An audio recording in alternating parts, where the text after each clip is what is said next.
Ladies and gentlemen, welcome back to another episode of Own Your Dreamz podcast. This is episode number 2. First, we had the intro.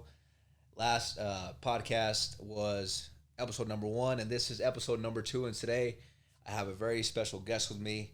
And I say that not just because he's my blood brother. This is my younger brother. I think our age difference is about 2 years. My brother, Oliver Mendoza. Oliver, introduce yourself. What do you do? Anybody who may not know you, just, I guess, give a quick summary of what you're about. Well, thank you for having me on this podcast. I'm excited to go over any topics we're going to touch today. But my name is Oliver Mendoza. I'm Jason's younger brother. Born and raised in Reno, Nevada. I'm actually an entrepreneur. I own a few businesses here in town. I have a coffee shop, food trucks, meat shop, taco shops, and that's what I do for a living. Is just work.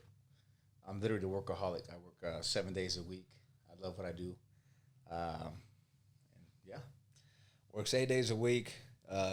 Manages multiple businesses. Full-time father as well. Got 3 kids now. 3 kids. Age of 26, about to be 27. It's about to be 27 in March. March 3rd is my birthday. Whoever wants to send gifts, I'm up for it. Coming up in 2 weeks, so start ordering those Amazon packages now. But you got 3 kids. You said you wanted a total of 5, No, 6? I wanted 6 kids, but I think I'm going to lay back. I'm good with 3 as of now, and maybe in 2 more years we can go ahead and shoot for a girl because I got 3 boys. Okay, that's be a good balance. 3 boys, 1 girl. I feel like we come from a male-dominant family. I mean, with us, it's 2. I always got to count every single time. 2, 3, 4, 5 boys and 1 sister. So then he's got 3 boys at the moment. My older brother's got 1 boy and 1 little girl. So as of right now, I have 1 niece and 1 sister. So there's like 2 girls in the family aside from my mom, that is.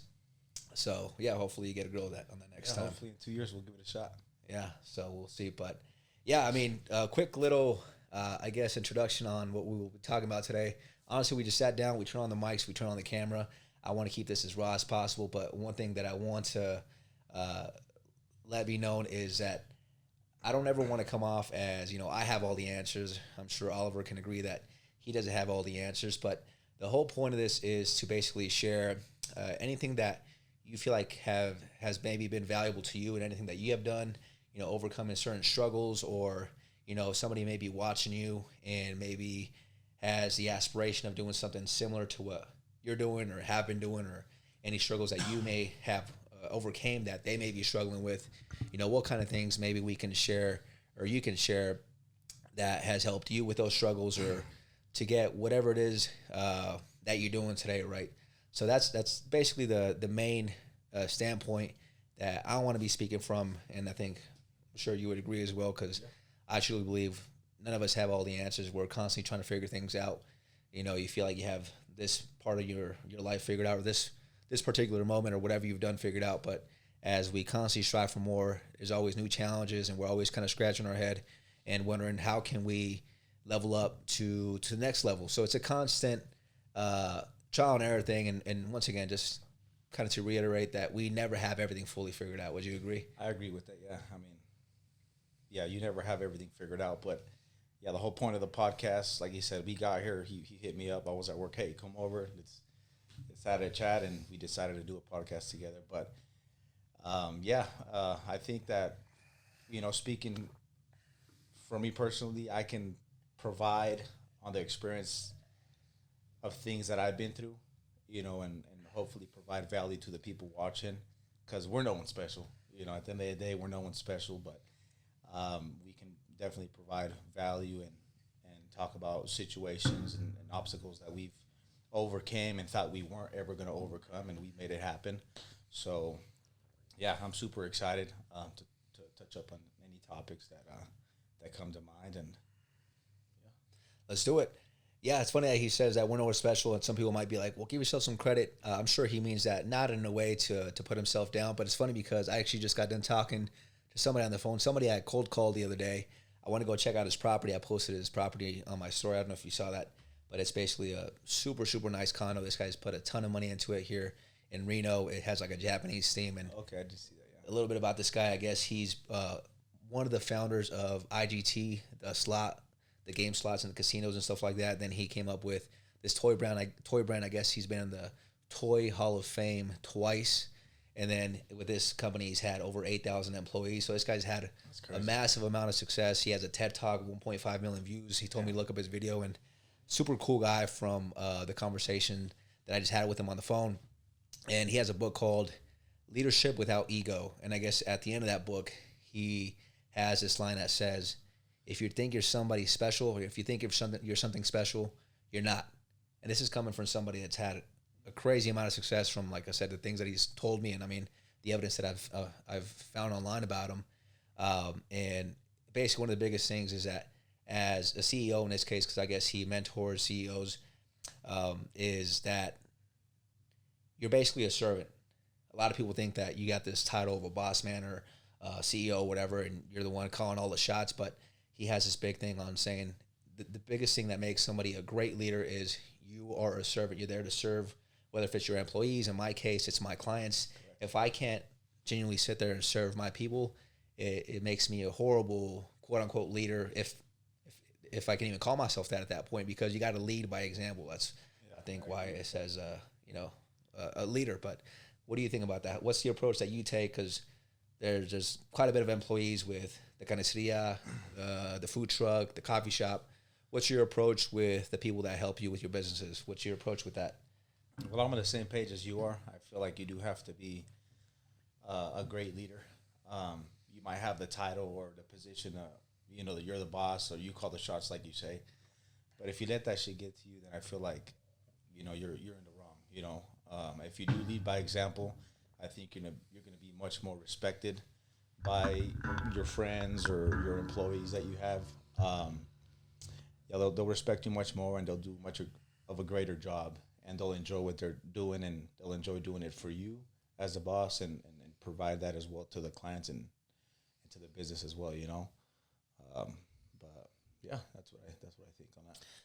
Okay, no, I'm glad we're on the same page, and I'm sure that's why a lot of people respect you, as if they want to call you the boss or whatever the case is, whatever they refer to you as, right?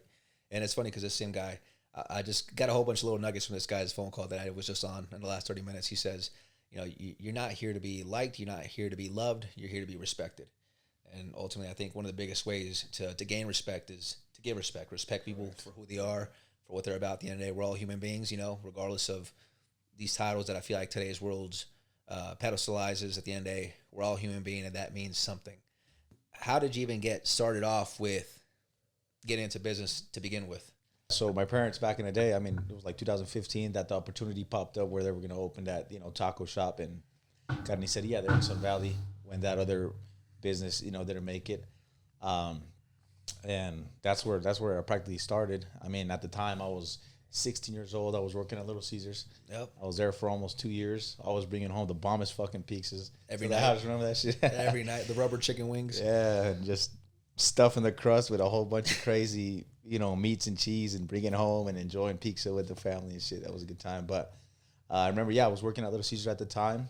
I was making $8.25 an hour, and my mom, the pace at the taqueria started picking up, started getting busier and stuff like that. My mom's like, "Hey, mijo, come work with me. I'll pay you $9 an hour." Fuck yeah, hell yeah, 75-cent raise. Yep. That's something. So I ended up, leaving the Little Caesars and working full time with my parents. And at the end of the day, I've always liked to help the family or be part of the family, and that's what I was doing. And I did that for a few years, and I never saw no future, no potential in it, because I was young at the time, 16, 17 years old, not really seeing, the future or what I was going to do in the future. So I didn't really take it as something that serious.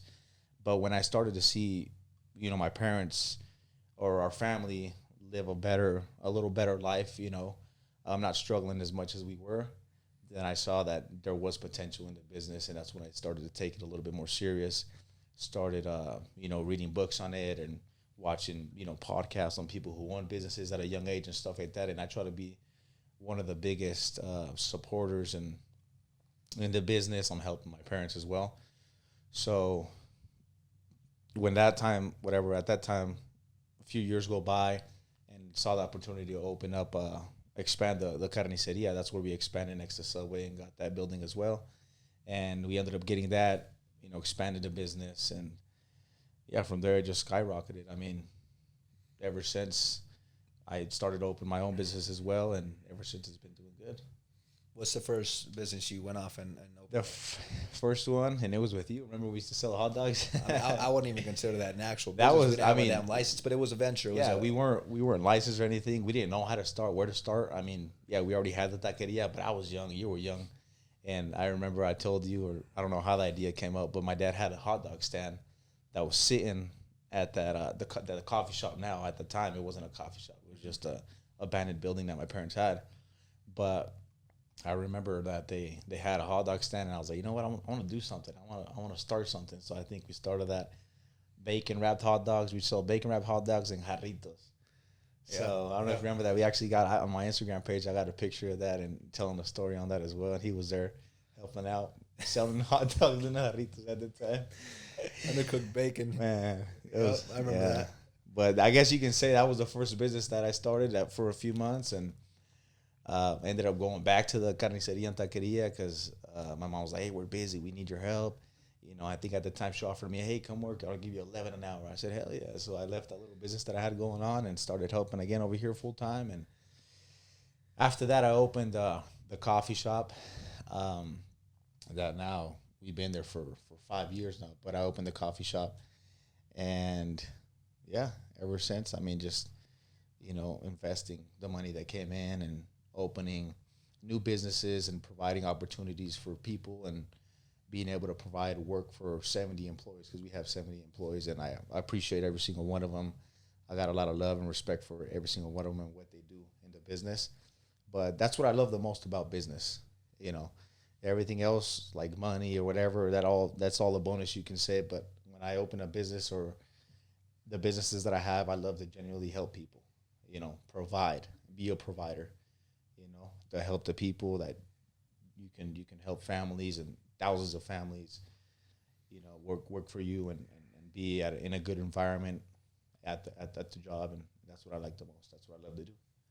Yeah, no, it's huge, which I think it kind of goes back to one of the first things I just said, which is you're being of service to people, and in a way, it's a two-way street. Obviously, you're there to serve them, and for that reason, I guess they're more willing to serve, I guess, the business in this case, right, or serve you in whatever the vision may be, but it's got to be a win-win scenario. It can't ever be a one-way street, right? That people have to be there and be genuinely happy and feel like they're treated fairly in order for them to, I guess, just do their job in a good manner, right? Correct. Yeah, I totally agree.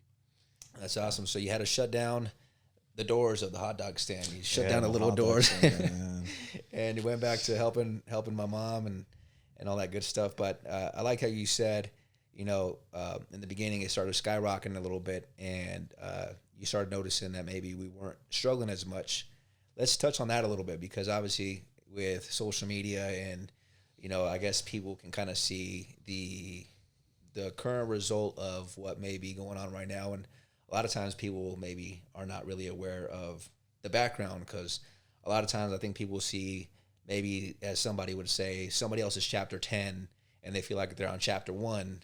And I think one of the biggest things that people can resonate with is, hey, man, I'm barely on step 1. I mean, how do I get from step 1 to step 2? And, these people are talking from I don't know, a different level. But, I mean, where did we even start from?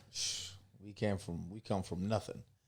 I mean, I wouldn't say nothing. No, we obviously lived a better life than my parents lived, because my parents came from nothing. So, obviously, I think as every generation goes by, you have to try to give your little ones a better life than you had, for sure, because you don't want them struggling and going through what you had to go through, So I feel like, but we literally, I remember we come from that trailer in Sun Valley, there was a lot of memories there, a lot of heart there in that trailer. I mean, my parents had it for like 20 years. Yep.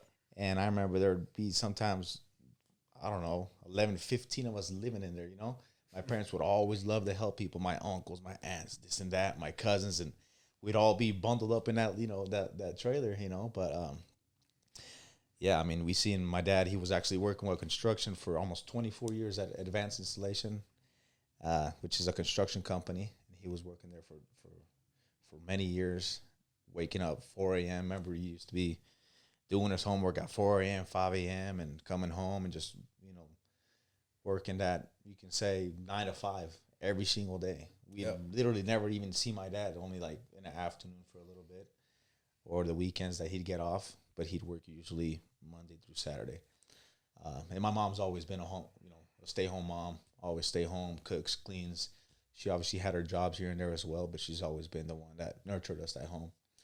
Yeah, my mom's always been a stay-at-home mom, but she's a hustler. She is a hustler. She's always had her own little ventures. Yeah. Growing up, I would never really understand my mom. I mean, she's Hispanic. Till this day. Nah, I'm kidding. Yeah, till this day, honestly, she always was involved with some kind of either multi-level marketing or this product does this product does that. If you're Latino, you may know exactly what I'm talking about. You got that aunt, you got that, maybe even your mom.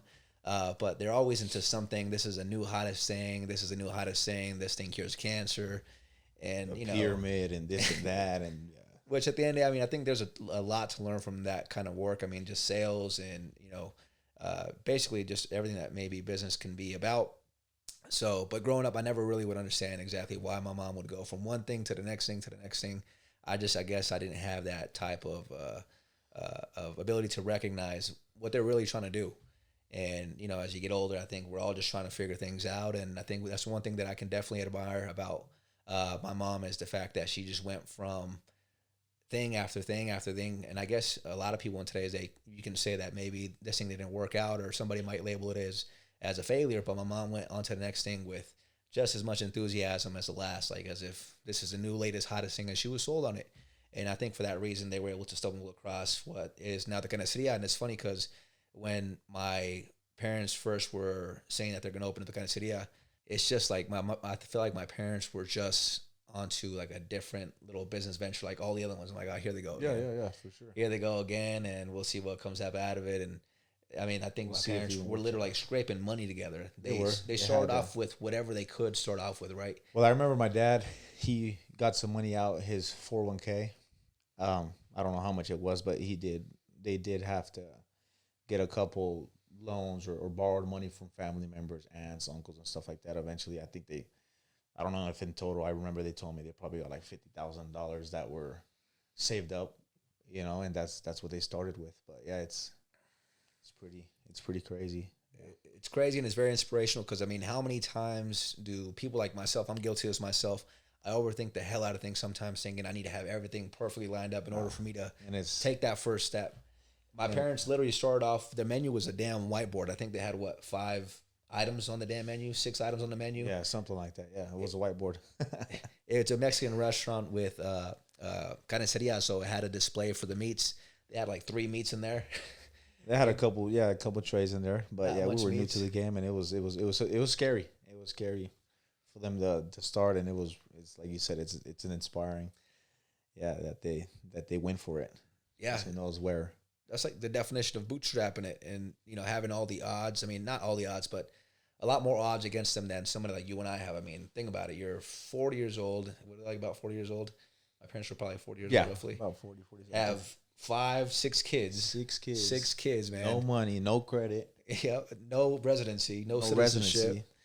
And yet they're still out here taking a risk. And honestly, I think being able to experience that, that's one of the biggest things that I feel like I have, and I don't know if you can agree with this as well, but that is my biggest advantage, the ability to have experienced that with my own eyes. Because a lot of times, I mean, I can't tell you how many times people who don't really know too well, they think, oh, you must have this because of your family, or you must do this because of your family, thinking that there's some kind of handouts going on. And you and I both know there's never been anything like that on our end. I mean, at the end of the day, I've seen you work your ass off and do whatever that you do to get to where you're at today. It's never been a handout type thing. My parents' success is solely their success. I don't ever take any kind of credit for it. I don't ever feel like I'm kind of piggybacking off of it, as I'm sure you don't either, and I've seen that myself. So me knowing him genuinely, I can see that that's not the case whatsoever. But I think the biggest advantage that I can say is just having the experience and actually witnessing my parents, everything that we're talking about right here, and just saying like, man, if they literally took that step and have been able to amass the success that they've had, I mean, what the hell is my excuse? Right. What's my excuse? What's your excuse? I got my citizenship. What's this person that's watching this damn video's excuse? And in today's day, they make the biggest problems out of the smallest things that honestly are not even problems. I think these are just problems that get intensified in our own mind because of the lack of real problems. And honestly, we live in a very soft world to where we use anything and everything to justify our lack of action, to justify our lack of results, or if we want to go and do something, it's because of this, it's because of that, it's because whatever you want to call it. Yeah. Tell me, I mean, the average person can't even stick out a damn diet, as an example, and they'll go ahead and blame it on anybody that's next to them. Anybody that's next to them, the government keeps putting this food in front of me. But you got to take accountability at the end of the day. Yeah. You got to take accountability at the end of the day. I agree with that. And I feel like when you start to get serious about the goals that you have, or you start to get serious about anything you really want to pursue in life, that's when you're going to see change. And I feel like a lot of people don't have patience.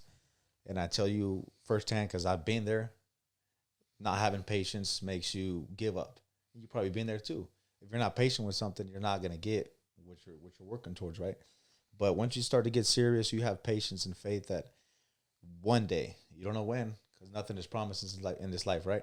But you don't know when, but one day you're going to make it happen, and it's going to happen. It will happen. With hard work, dedication, consistency, which a lot of people don't have, you can do it. You can make it happen, And, yeah, I mean, from experience, I'm talking about it because I've been through the ups and downs. I think we all have, and I remember when I first started my business, it was scary shit. I don't know what the hell I was doing. I was new to it. Mm-hmm. Actually, when I opened my food truck, the Sun Valley location that I opened up, been there for 3 years now. But when I first opened that one up, I already had the coffee shop at the time.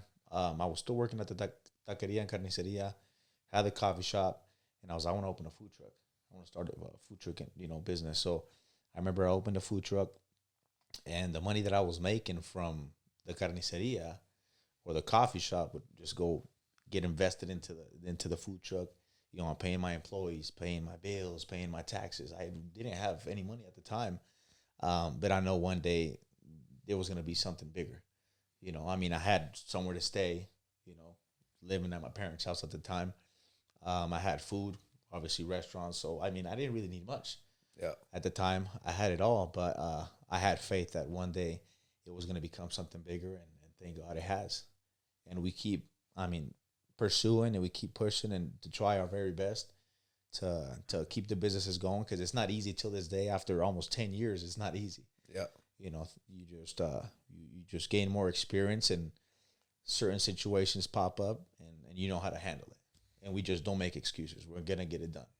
Yep. We're going to make it happen. So, yeah, if you don't take accountability, who else is? Exactly.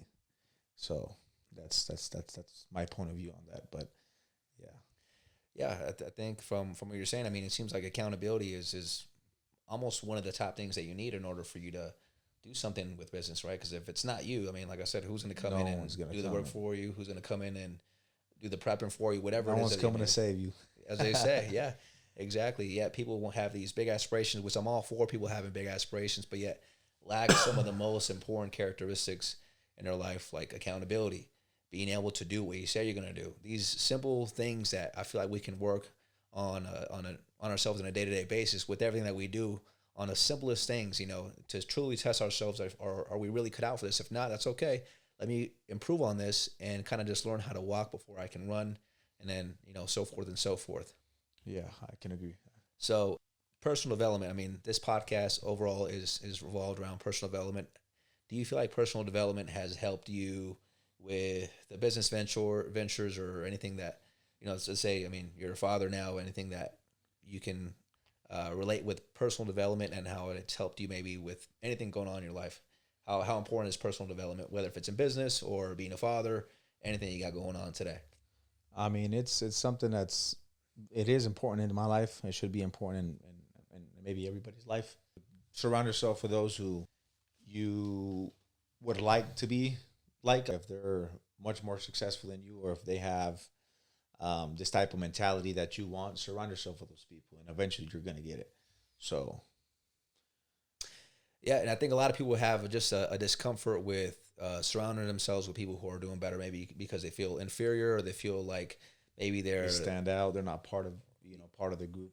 yeah, they're maybe the outlier, but I think it's something that's super important just because I feel like if you don't surround yourself with people who are constantly doing more than you, it's almost like one of the best pressures that you can have upon yourself if that's the direction you're trying to go in, of course, because it's very easy for you to say, hey, well, I'm doing better than X person, than the homeless guy, and that's cool. It's a way, I guess, to count your blessings, but I like to always say that I think if we're going to go ahead and compare ourselves to an extent in a positive way, not in a way to, not in a way to put ourselves down or to be jealous of the people doing more than us or whatever the case is. You want to compare yourself in the direction that you want to go. Correct. If you're focused on going backwards, then by all means keep comparing yourself to the person who is homeless or whatever the case is. If you're trying to go in that direction, by all means. But I want to go forward. I want to keep expanding. So therefore, I want to surround myself and put myself in environments where I feel like, hey, I'm not doing enough. Because I think oftentimes, you accomplish a thing or two, and then all of a sudden, I think it's natural for humans to get comfortable. Like, okay, I did what I said I wanted to do. Like, I'm pretty good here. And it's not to where maybe somebody comes and highlights, hey, you're capable of doing more. And to where all of a sudden you get this chip on your shoulder, or you start getting this fire again. Like, man, you know what? I have done this and this, but I still can do this and this. So it's something that sits within you that it almost will haunt you in a way for the better, I think, as long as you take action on it. If not, it's probably going to be a nightmare because it'll just continue haunting you, and it'll be at the back of your mind knowing that you can do more. I was actually thinking about this on the treadmill at the gym the other day. I have the majority of my best thoughts on the treadmill. I've came across a ton of people who, let's say, who have had plenty of success with business. I've had great encounters with a lot of people who are, let's say, in crazy tip-top shape. I'm just bringing up certain things that I think are kind of idolized on social media, because everything on social media or in this world really is the physicality of things or material things. I've came across people who have some of the nicest toys out there, and it's funny because even though they may have these things, one of these things or all these things, they can still be completely miserable. Yeah. And my personal theory behind that is it's just the knowing that you can be doing more. Knowing that you can be doing more. And obviously, aside from God, I think if you don't have God within all this, it doesn't mean anything. But aside from God, just knowing that is number one. I think it's just, if you, let's say, okay, you've done what you've done at this, you're 27, you got a couple food trucks, you got the coffee shop, you're managing the Mexican restaurant here in Sun Valley, and that's awesome. To somebody else, like, dude, you're set. The Dayton location, too. The Dayton location. Opened also a year ago. Managing a Dayton location that was just open a year ago. So that's a lot. And to somebody else might be like, that's awesome. Like, you're set. Kick your feet up. You're good. And for somebody else, that might be their standard by all means. But I don't know. From what I can see, from what you and I have talked about, you just have this knowing that, hey, okay, this is cool, but I feel like I can do that much more. I can do 10 times more, 15 times more. And if you just let that thought kind of just go to the back burner of your mind and you just completely dismiss it, we'll try to dismiss it. I think it will continue coming up, and it won't leave you alone because you have your own damn potential that you need to tap into it, regardless of what the person next to you is doing, regardless of what the people may be telling you. Hey, man, you're doing this, you're doing that. Congratulations, like, you're good. But if you know you can do more, I think just the knowing and taking action towards that knowing and putting your best foot forward every day, I think that's what leads to contentment from my experience, fulfillment from my experience, that constant pursuit of in that direction. As long as you're genuinely doing your best. Would you agree? Yeah, I can agree with that. Yeah, and there's nothing better than for you to look in the fucking mirror and tell yourself and be brutally honest with yourself. See the shit that you're doing wrong in your life and what you need to do in order for you to pursue and achieve your goals. Because no one's ever going to come and save you, like I mentioned earlier. No one's ever going to come and be like, here you go, you deserve this, Jason, you did a very good job. No. So there's nothing better than being just brutally honest with yourself. You know exactly what I need to do every single day to get where I want to be, Brutal honesty and accountability. Because, aside from that, you just recently started taking the gym life a lot more serious, right? How long ago? I say about 3 months now. You've always been into a lot more serious. Not 100%, but a lot more serious for sure. You've made progress. How much weight have you lost since 3 months ago? 20 pounds. That's quite a bit. That's about that's a lot. 6-7 pounds a week. Yeah. 6-7 pounds a month, which is quite a bit. Mm-hmm. So, I mean, why are you even doing that? I mean, you got all this business that people may be idolizing. I mean, why even focus on that?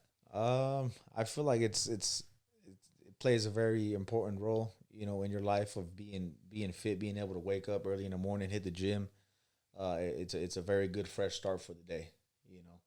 Clears up your mind. You feel good. If you look good, you feel good. You're gonna perform good. Can you agree with that? I agree, 100%. Right. So that's why I've taken it much more serious, and I'm gonna continue to take it serious. And I want to see some crazy changes, and I want to be able to inspire others that are watching. I might not be in the best physique, but I eventually will. Yeah, and your best version. Yeah, the best version of myself, and it's a never-ending process. You always want more, you want to do more, and that's great. To not be content and not be okay. I'm done. I'm satisfied. I'm good. No. Yeah, Let's keep striving for more. Let's do more. Let's make more happen. And if we can be able to provide value to those people watching, great. If they can relate to our lives, great. If it's gonna take them to the next level, or start their fitness journey or entrepreneurship journey or mindset journey, whatever it is, great. I'm happy for them.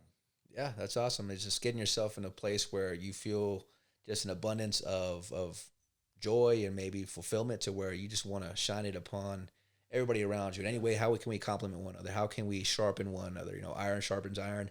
At the end of the day, I got to bring my best version of me to my relationships, everything that I do.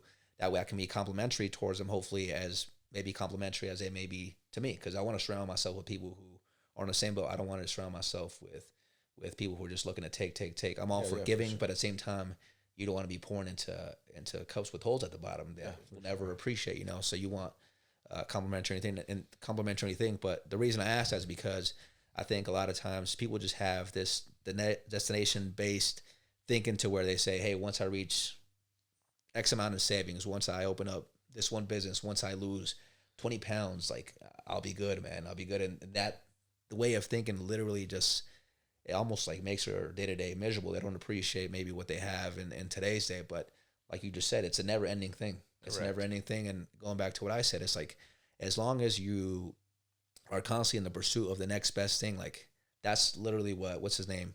I think it's Earl Nightingale. That's what he defines success as, is the pursuit of a worthy ideal. So if you have an idea that you're constantly pursuing at this very moment, you're successful. And then once you stop pursuing that, or once you reach that and you just kind of take a breather or are no longer pursuing the next thing, that's when you, I guess, quote unquote, have become a failure. So what are we pursuing on a day-to-day basis? And I think as long as you're genuinely on that pursuit, you're fulfilled. As impatient as you may get, as anxious as you may get, as doubtful as sometimes you may get, as long as you're doing your best on putting that one foot in front of the other, I think it's just the best, most fulfilling feeling that you can feel at the end of the day. Hey, I did my best today. Maybe I didn't get the result that I was looking for. I may have slipped up, but hey, I'm right back at it tomorrow. Correct. I'm right back at it tomorrow. It reminds me of this thing that I came across. I forgot who it was. I think it's like a Stoic teaching where they use the example of this person pushing a big rock up the hill. And he said, I can be scratching and just doing the best that I can, and almost like putting all my heart out to push this damn boulder up the hill. And once I reach at the top, I'd push it back down just to do it all over again. Because once you reach the top, which once again we're addressing here, there is no top. There's the peak of a mountain, it's the beginning of another mountain. Correct. I'll push it back down just because now what am I supposed to do? The moments that you're in idle mode, the moments that you feel like you have it all figured out, I feel like those are the moments where you kind of just start to self-destruct. Naturally, if our minds are just left to do their own thing and we just kind of give it all the time in the world, I'm not saying that, you shouldn't sometimes take the time to be present and to take in whatever it is that we have, but that's when our minds start to kind of self-destruct. Like they say, our minds are literally wired to work against us. So if we don't constantly have something to constantly pursue, something for the better, of course, then naturally our minds will tend to sabotage ourselves. So, I mean, that's why I think I tend to feel pretty good overall every single day. But I mean, I still have my moments of stress. I mean, you see all the damn white hairs I have up here because I do get super impatient. I love to be moving and I love to make progress. And if I poured it all out into that day and I didn't get exactly what I was going for, in a way, it is very frustrating. I love to do my best, and if I don't get whatever's with my job specifically with business and sales, I can work all damn day, and then at the end of the day, not get shit. Yeah. So you can only imagine how that feels. But how do you wake up the next day and be, you know what, today I didn't get it, but maybe the work that I was doing may have not created a result, but that work, as one of my favorite speakers, Myron Golden, would say, was working on me. Whether if it was building patience, whether if it was building mental fortitude, just building grit to be able to get up and get after it that much stronger tomorrow. How do you wake up with that same enthusiasm? How do you wake up and still constantly stick the path that you have laid out in front of you without deviating, without being discouraged to where you quit? I mean, because we all have moments of discouragement, but how do you keep going to where you don't fucking quit? And always, I bet all those situations that happen to you, you get stressed, you get impatient, you have whatever happens, use it as fuel, right? If you didn't get what you wanted today, fuck it, we're going to shoot for tomorrow again. But I know eventually I'm going to get it. So you use it as fuel. You don't play the victim game, which a lot of people do. Yep. And I've been in the same position. I'll play the victim. I'll blame anybody around me, everybody around me, to make me feel better about myself. And that doesn't get you nowhere in life, So you use it as fuel, and eventually you're going to get the results that you're looking for, right? Yep. You keep it pushing. So I agree with you 100%. Like you said, you may play the victim and it makes you feel better. It's just a coping mechanism. Okay, it may make you feel better in your own little mind, but you're still not getting the result that you want. That damn voice of you knowing that you can do more is still haunting you. So, and it's always going to be there. That voice is always going to be there. Which is good for the better. If you can actually somehow make an acquaintanceship with this voice, you guys can literally be best friends. That voice is there to fuel you for the better. So lean into it, lean into the discomfort, get uncomfortable with being uncomfortable. And I think that voice actually will probably get to be your best friend eventually, because I think it genuinely wants the best for you. Yeah. And in those moments where, I may have not got whatever it is that I wanted after pouring my damn heart out on that damn day, it's so easy maybe to, and I feel like this is where a lot of people kind of start to get sidetracked. It's so easy maybe to get into something else to cope with, whether if it's alcohol or going out with friends that may not necessarily be on the same, path as, and, you start kind of just getting sidetracked, and you know what? This will kind of distract me from the discomfort. But sometimes it's best to just sit with that, get whatever lesson or reflect on what could be done better the next day, and get after it the next day. And I like what you said about, as you get impatient, if you're really getting that impatient and you feel like you're doing everything that you can and you feel like you're just super impatient for the result, then why the hell are the majority of people just out here slacking like if they got all the time in the world? You're telling me that you're impatient, but you're wasting time like if you got all the time in the world.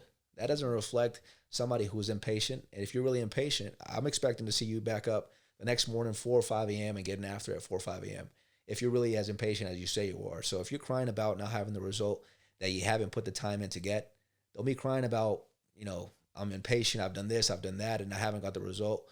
No, you haven't. If you were to have done that day in and day out consistently, it's only a matter of time before you get the result. Yeah, that's true.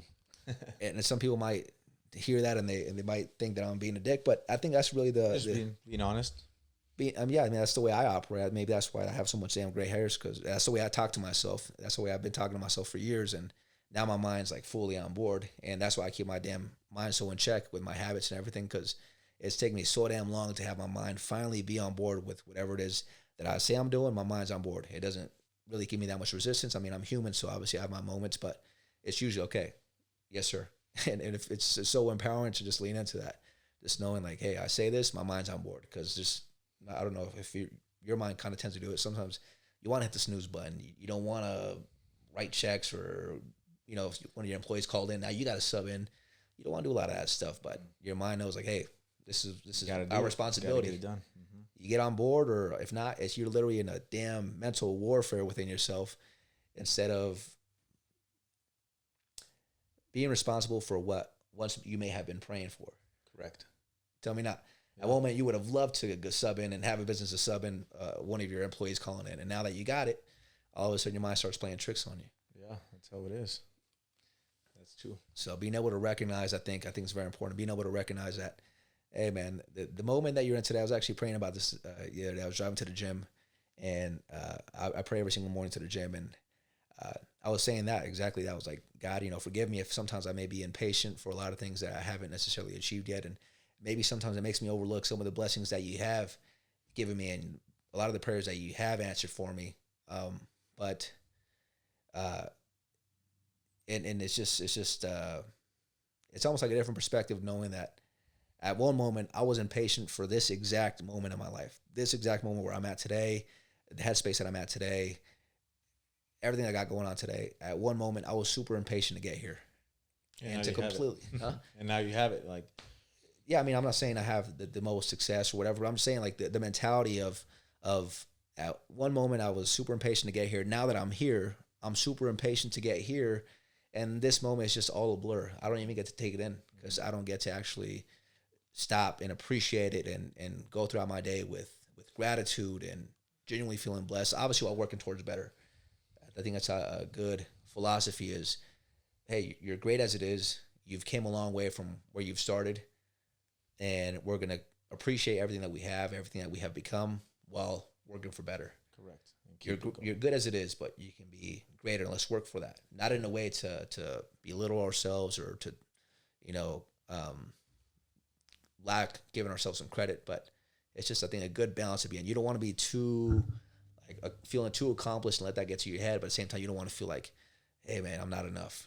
You don't want to have like your self-worth be down here neither. Like, how do I stick at a sweet medium? How do you do that? How do you keep that balance? I mean, you want to do so much more. At the same time, everything that you have done, how do you not let it get to your head?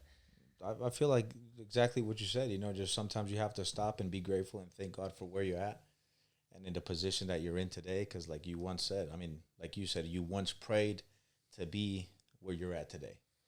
And we don't take the time of day to be like, all right, thank you, God. I'm grateful. Thank you. But I feel like I have much more potential in me.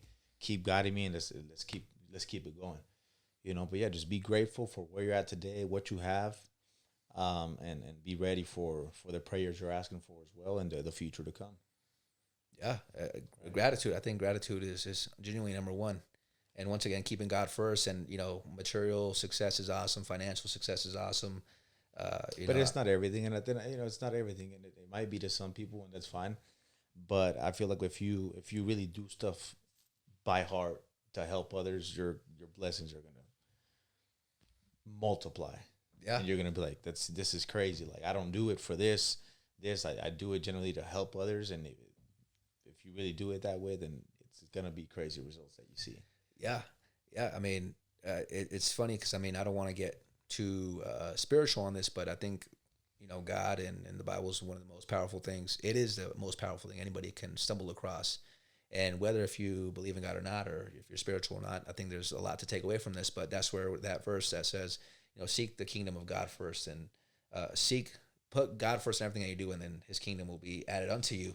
And I was actually on the treadmill here this morning again. Once again, I have my best ideas. My mind starts roaming as I'm on the treadmill. And I came across, it's Mark 8, verse 34 to 38. Then He called His disciples and the people around Him and said to them, if anyone wants to follow in my footsteps, he must give up all right to himself, take up his cross, and follow me. The man who tries to save his life will lose it. It is the man who loses his life for my sake and the gospel's who will save it. What good can it do a man to gain the whole world at the price of his own soul? What can a man offer to buy back his soul once he has lost it? If anyone is ashamed of me and my words in this unfaithful, sinful generation, the Son of Man will be ashamed of him when He comes in the Father's glory with the holy angels around Him. And I'll just go ahead and break down the first couple of lines. I did a little bit further research. It's pretty straightforward and self-explanatory, but I like to kind of get a deeper understanding of these things. But the first couple lines, if anyone wants to follow my footsteps, he must give up all right to himself, take up his cross, and follow me. Basically, the breakdown is Jesus explained that to truly follow Him, one must surrender personal desires, ambitions, and rights, give up all the right to oneself, means letting go of self-centered living and adopt a life of sacrifice and service. Going back to what you said initially, one of the biggest things you like about business is the fact that you can help families, you can serve families. Obviously, it's a two-way street. Like, the fact that you're able to help them, that's in a way of like they have a job to be able to provide for their families. Correct. They are a huge asset to what it is that you have built. And if it weren't for that, who knows, maybe people wouldn't respect you or the way you operate the business enough to actually show up to your job and willingly serve and do a great job. Because if not, I'm sure they wouldn't be your employees because they wouldn't be doing a good job. Correct. So going to what he's saying here is put God first and look to serve people, and it's almost like the stuff on the back end will kind of just take care of itself. I mean, he's not really talking so much about material things, but if that's something that you want, by all means, I'm not shaming that, but I don't think it should be number one. Yeah. Money, I mean, okay, that would be something that comes in on the back end, but from my opinion, I don't want to tell anybody how to live their lives, but I don't think that should be number one. If you put money number one over your employees, you think the employees will recognize that? Oh, no. They'll notice. And how do you think they would respond to something like that? Wouldn't be where I'm at today. Well, you think they'd willingly go and help you as much as they do? No, because you and your employees have a pretty good relationship, right? Yeah, I do with all of them. I mean, from what I've seen, it looks like you guys are very good friends. Very good friends, very close. Even aside from work. Mm-hmm. So if you were somebody who was constantly putting money over their own heads, you think they'd be one hanging out with as much as they do? Or help out as much as they do? No. They literally come to family parties, right? And they help cook up the meat, that's awesome. So that just kind of comes to show, like, if you're looking for some guidance, man, if I don't have all the answers, Oliver said he doesn't have all the answers. God is the one that is going to give you all the answers, really. See God in everything that you do. But amen to that. Yeah. And I mean, there's a little bit more I can get into, but like I said, I don't want to steer too much into the spiritual side. I mean, maybe we can save that for a different podcast or a Bible study or something. But anything else that you would like to add? And what if somebody's out there that's maybe in a similar position from maybe where you have started, and then maybe wants to do something close to what you're doing? I mean, what big things would you advise? I mean, or can you give as far as tips? Well, I mean, if I'm being honest, and anybody's watching this video, or the people who are watching and they want to be, or they want to pursue their entrepreneur life, or they want to start their business, I mean, they can literally send me a message. I love to help people. I don't ask anything for return. I love to help, and there's a lot of people that know me out there that I've helped start and build, and their businesses, and they've been through obstacles, and they'll call me like any time of the day. I don't care, and they're like, "Hey, I'm sorry for bothering you. I know you're super busy." Yeah, I'm busy, but if I can help you with something that I've already been through, I'll be more than happy to do it. So if anybody's watching, they want to start their business or anything, reach out to me. Shoot me a text on Instagram, whatever you want, and I'll be happy to help to let you know where to start and answer any questions that you guys have. Okay, I'm all up for that. I really am. That's awesome, and it's very admirable, especially with I mean, like you said, in today's day, people get a little success and let it get to their head. Yeah, no. They lose the fact that their feet are still on the ground. You gotta always remember where you come from and where you're at. Be grateful for every situation that happened in your life, the good, the bad. Always try to see the good in the bad. Like I mentioned earlier, you use it as fuel. Use it as fuel. If something doesn't go your way, see the good in it. Yeah, good. It happened for a reason, and we're gonna keep it going. Live or learn. So live and learn. Yeah, live and learn. That's right. But any big takeaway that you would like to leave off with? Anything else that you feel like maybe you would like to share that, I don't know, that helps you stay motivated, or something that you resort to, a quote that you resort to, or something that helps you through tough times, or anything like that? Something that helps me through tough times and something that gets me motivated is I always remember the reason why I started. I always remember that a lot of people, believe it or not, look up to you, look up to me. Even if they might not tell you, or you may not feel it, there's always somebody watching, and they're watching you and supporting you and really looking up to you. So if you give up, you're giving up on a lot of people's dreams as well. Does that make sense? 100%. Because if I don't do what I need to do throughout my days, throughout my weeks, things are gonna hit the fan. Things are going to be very unorganized, and things are not going to go the way they're supposed to go. So I always have to maintain myself responsible with a strong mind, and I'm there to solve any problems that pop up in the business. Because like I said, it's 70 of us. That's a lot. That's a lot of pressure. That's a lot of pressure, but I love it. I got a good team. I got good managers, and it's part of the game. Yeah. And I actually saw, I'll see people, like I saw somebody today, and they're like, she went to the food truck. I was at the food truck shooting some videos today. And one of the clients showed up there, and they're like, "Hey, I just saw your brother's podcast, Sire Brothers podcast. I loved it. And if it's not you posting something, it's Jason, it's Oliver, or, it's one of you guys posting something that whenever I feel like giving up, I see your guys' stories or I see your guys' podcast or whatever, and it keeps me going. And if you feel good about that, like, wow, this is it's nice. It's very, very humbling for sure. It's because that's awesome. I feel like that's one of the best things anybody can do for one another is influence one for the better to continue going, because life gets tough, and I mean there's a lot of people throwing the towel, which is unfortunate, and life does get every single one of us down and out, at times. And how can we be there for one another? Because at the end of the day, we're all in this together. We all have the same struggles in our own ways. We all struggle with our own things, but in a very similar manner. There's nothing new under the sun. So how can we be here for one another to encourage each other to keep going on this thing that we call life? So that is awesome. And yeah, I think, like you said, I think that's something that helps me a lot. Is what you just said is, it's almost sound like you're saying that that whatever it is that you're doing, it's bigger than just you. For sure. Going back to what this just said in my notes, that it's not a self-centered thing. It's something that's bigger than just you. There's a lot of people that may be counting on you to an extent, right? Sure. You can't fail. I mean, you're gonna fail, but you cannot let your people down. Because if they're supporting you, looking up to you, you can't allow them to see you weak. That's the way I think. Yeah. So that's respectable, because keep up the hard work, keep hustling, and don't give up. Yep, I agree 100%. That's respectable, because in a world where the majority of people shy away from responsibility, you're saying to be responsible for more. Mm-hmm. I mean, it seems like taking on more responsibility has brought out the best in you, the better in you. It has. It really has. Right? Because all of a sudden, it's not like, hey, I can just take the day off and slack, and I'm the one that gets to deal with the consequences. It's not just you. It's potentially 70 employees' families, because you have signed up for the responsibility.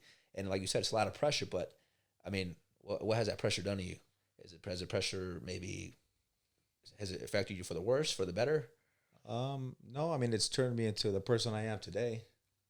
So being under pressure is I think it's something very good if you see it in that way. Yeah. Yeah. If you can take pressure, then you're gonna become someone great. Yeah, I agree 100%.